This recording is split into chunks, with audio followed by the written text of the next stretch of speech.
Assalamualaikum warahmatullahi wabarakatuh. Perkenalkan, nama saya Amelia Deslanti, NPM 20101038. Saya mahasiswa Universitas Islam Riau. Di sini saya akan menjelaskan badan usaha berbadan hukum dan badan usaha tidak berbadan hukum. Di sini saya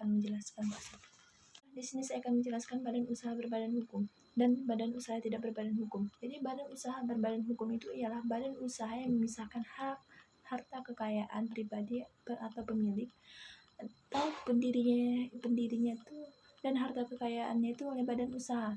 Jadi badan usaha yang memisahkan antara harta kekayaan pribadi pendirinya itu harta kekayaan badan usaha tersebut gitu.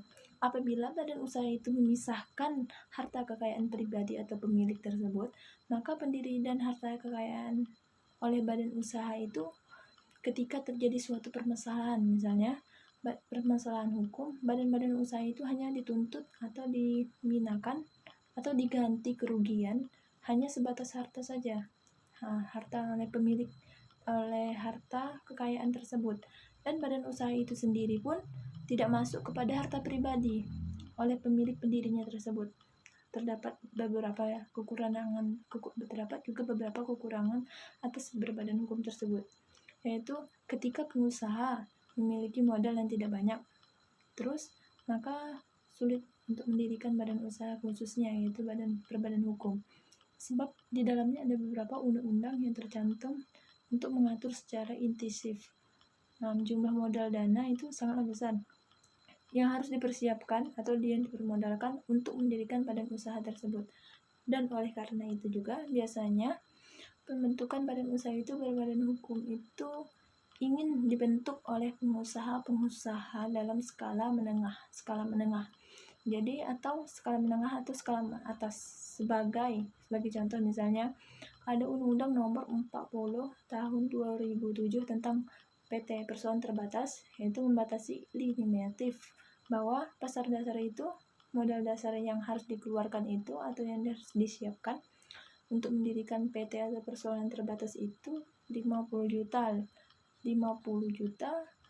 yang dimana paling sedikit 12,5% dari modal tersebut dan 12,% itu ditempatkan di sektor. Adapun badan usaha yang berbadan hukum yaitu contohnya seperti PT, yayasan, koperasi, badan usaha, BUMN, BUMD, dan lain-lain. Dan untuk PT atau yayasan itu pengesahan akta pendiriannya dikeluarkan oleh Kementerian HAM atau Hukum Hak Asasi Manusia. Sedangkan untuk koperasi saat ini pengesahannya itu akta pendirian itu juga dilakukan oleh Kementerian Hukum dan HAM itu sebagaimana yang diatur dalam Kementerian Nomor 14 Tahun 2019, yaitu tentang pengesahan koperasi dan serta sistem online single submission OOS. Dan badan usaha yang tidak berbadan hukum itu seperti apa? Jadi badan usaha yang tidak berbadan hukum itu adalah badan yang usaha yang tidak dimiliki atau tidak memisahkan yang tegas antara harta kekayaan pribadi dan atau pendirinya atau harta kekayaan badan usaha. Maksudnya gini, badan usaha yang tidak berbadan hukum ialah badan usaha yang tidak memiliki, tidak memisahkan dan tidak mempunyai hak tegas harta kekayaan pribadi tersebut atau pendirinya harta kekayaan badan usaha.